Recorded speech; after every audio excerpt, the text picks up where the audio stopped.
नमस्कार, मैं प्रकाश चौहान। शायद आप जानते हैं, बहुत लोग जानते भी हैं।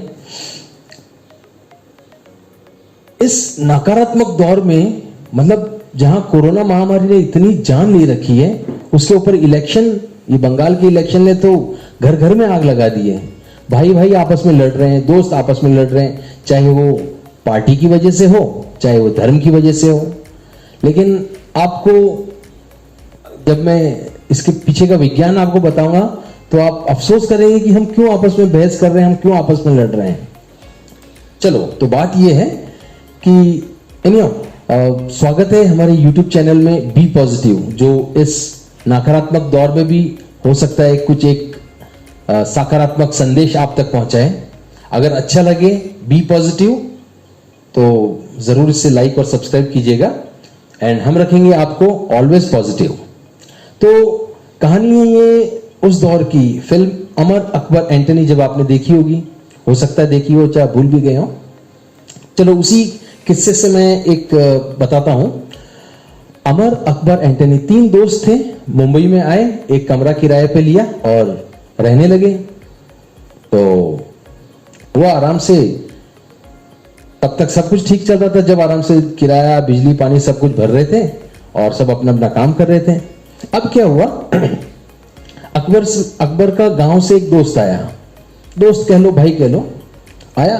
वो हफ्ते 10 दिन 15 दिन महीना भर वहां पे रहा और उसने अपना काम धंधा ढूंढ लिया और फिर चला गया।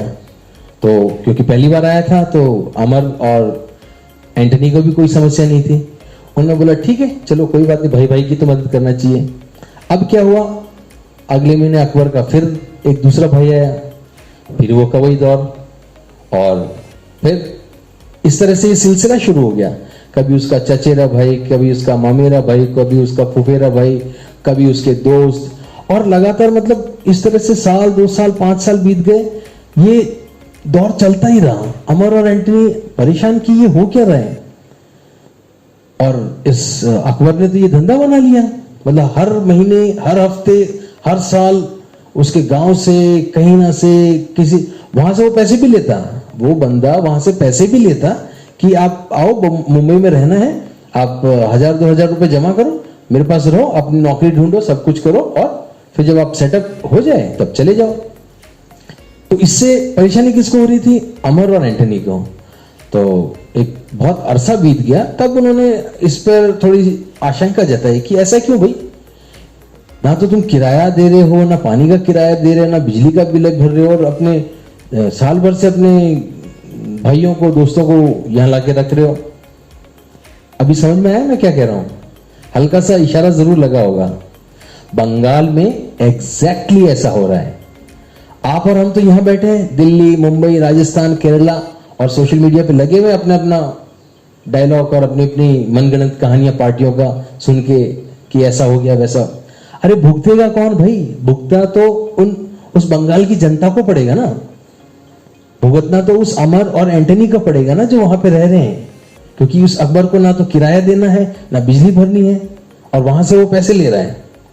तो ना ये हिंदू का मसला है, ना मुसलमान का मसला है, ना ये बीजेपी का मसला है, ना ये कांग्रेस का मसला है। समस्या है बाहर से आए घुसपैठियों की बेवजह दखल अंदाजी। तो हक किसके मारे जा रहे हैं? बेचारी बंगाल की जनता के ना, जो काम धंधा, नौकरी, जो वहां बंगाल के उनके जो मूल निवासी है, उनको मिलना चाहिए। जबकि इस वोटों की राजनीति में बांग्लादेश से यहाँ पे घुसपैठ करके आ जा रहे हैं, उनका आधार कार्ड बन रहा है और पूरे भारतवर्ष में ये लोग जा रहे हैं। तो समस्या किसको है? मैं कहीं ज्यादा दूर की बात नहीं करूंगा, यहाँ अपने राजस्थान में जहां पे हूं, यहां देख लो आप, अपने आसपास के गांवों में, आसपास के कस्बों में भी जाओ, जैसे एक छोटे छोटे कस्बे, झाला की चौकी, फतेहपुरिया, ब्यावर, मतलब कोटड़ा, काबरा, हर जगह आप जाएंगे तो बंगाली डॉक्टर आपको अवश्य मिलेंगे। बंगाली डॉक्टर तो सुना ही होगा, झोला छाप डॉक्टर। ना उनके पास कोई डिग्री है, ना कोई दस्तावेज है, बस आया, एक 1000-2000 की किराए की दुकान ली, अपना पहले से जहां से प्रैक्टिस करके आए वहां आके बस अपना चालू कर दिया।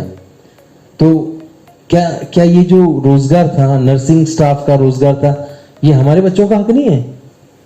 अभी नहीं आपको पता लग रहा है, लेकिन जब ये तादाद बढ़ जाएगी तब तो पता लगेगा। तो क्यों, चाहे वो मुसलमान भाई हो चाहे हिंदू भाई हो, हक तो उनका मारा जा रहा है ना। जबकि ये बाहर से आ रहे हैं, बांग्लादेश से और कहां कहां से पता नहीं, घुसपैठ करके अपने इलाके में आते हैं, उनको वहां की जो दीदी है या कौन है उनको ठप्पा लगाती है, आधार कार्ड बनाती है और भेज देती है पूरे भारत में। तो अब ये समस्या कौन समझे? भुगतना बंगाल की जनता को है। नहीं, अभी वो भुगत रहे हैं, अभी बंगाल की जनता भुगत रही है, लेकिन आने वाले समय में जब हमारे पूरे देश भर में जहां हम बैठे वहां के हक मारे जाएंगे, तब आपको शायद हो सकता है महसूस हो। इस अमर अकबर एंटनी की कहानी से आपको समझ में कुछ तो समझ आया होगा। तो ये बिल्कुल बेकार की बातें हैं कि आप कांग्रेस के हैं और आप बीजेपी के हैं तो आपस में झगड़ा करना है, या आप हिंदू हैं या मुसलमान हैं तो आपस में झगड़ा करना है। भुगतना बंगाल की जनता को है और आज भुगत रही है। आप न्यूज चैनल कोई भी उठा के देखिए, अखबार उठा के देखिए, अरे घर में घुस घुस के आपस में लोग लड़ रहे हैं, मर रहे हैं, पता नहीं, देख के न्यूज चैनल चालू ऑन करो तो पता लगता है। तो कृपया करके इस आपसी मतभेद से बचिए और इस बात को समझिए कि क्यों बाहर के बांग्लादेशियों का आना, इसमें फिर वही बात है, इसमें कोई मुसलमान, अभी देखो आप अगर ईरान, इराक, सऊदी अरब, दुबई, ये सब तो मॉडर्न देश है ना, तो कि वो बोलते कि कहीं से भी दुनिया भर के कोई भी मुसलमान आ जाओ आ जाओ आ जाओ, वेलकम है आपका। नहीं करते ना, क्यों नहीं करते भाई? आप आओ, आप अपना वीजा बनाओ, चाहे टूरिस्ट वीजा हो, चाहे वर्किंग वीजा हो, स्टडिंग वीजा हो, जैसा भी वीजा बनाओ, पासपोर्ट है, दस्तावेज है, कड़क आओ, अपना काम करो और जाओ। और सिर्फ अरब देशों में ही क्यों, अमेरिका, ऑस्ट्रेलिया, सब जगह हो रहा है, तो भारत में ऐसा क्यों भाई? भारत में ऐसा इसलिए क्योंकि राज्य अलग है, इसके पीछे के विज्ञान को समझना। राज्य में सरकार अलग है और केंद्र में सरकार अलग है।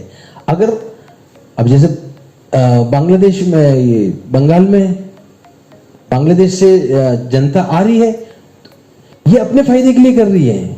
इसको सब आप चाहे वो दीदी हो चाहे कोई भी हो, मुझे नहीं पता, परंतु अगर वो आधार कार्ड बना के यहां भेज रही है बाकी पूरे स्टेट में, क्योंकि कलकत्ता से दिल्ली, दिल्ली से मद्रास, मद्रास से चेन्नई, चेन्नई से मुंबई, या कहीं पे भी आने जाने की कोई समस्या नहीं है। लेकिन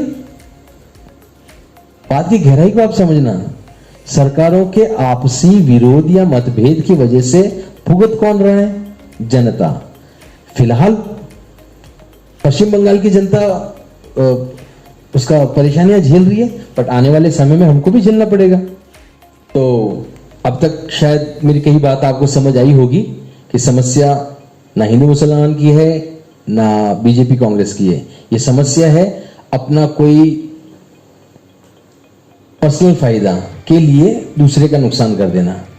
तो अगर पश्चिम बंगाल दूसरे राज्यों में इन घुसपैठियों को भेज रहा है तो आज समस्या वहां की है, लेकिन कल अपने घर तक भी पहुंचेगी। क्योंकि जब यहां पे अपने युवाओं को, अपने बच्चों को रोजगार नहीं मिलेगा तो वो क्या करेंगे? फिर वो सांप और बिच्छू गैंग बनाते फिरेंगे, जाहिर सी बात है। क्योंकि अगर यहां पे अच्छे रोजगार के साधन होंगे तो काम होएगा ना।